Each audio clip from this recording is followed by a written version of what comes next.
Is it true that the brain stops growing by the time we get to elementary school? No. Neuroplasticity is a study of how the brain changes throughout a person's life. So what is neuroplasticity?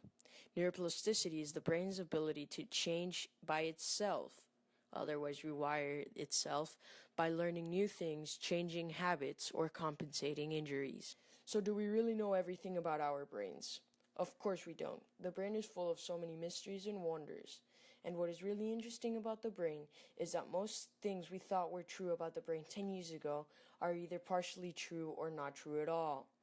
Here are some of the facts. So what are 3 things that are true about the brain? 1. The brain is active even when you're at rest.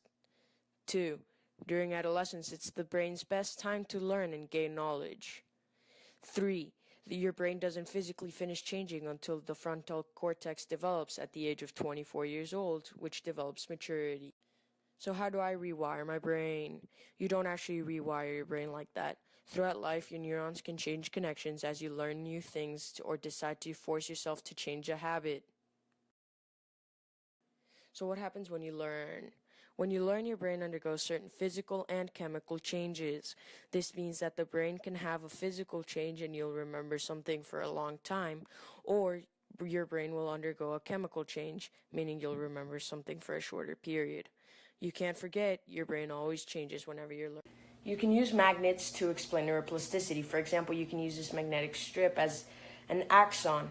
The axon is what carries the information from a neuron to the other, and you can use the metal bead as a neuron that sends and receives all information. Here you have an axon, and here you have a neuron. What happens if this neuron runs out of energy? Well, what happens is that the axon will change to create a new habit. This one, on the other hand, it'll slowly die off.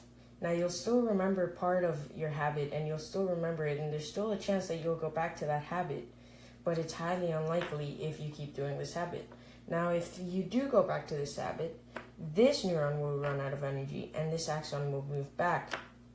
Along with these connections, they will also change. How can neuroplasticity be applied to the real world? Neuroplasticity can help evolve education because it proves that teenagers absorb more knowledge during the sponge period. Instead of suspending them for something, we should teach them what is right, and we should teach them to use it for their future careers. This will make a better future for all of us.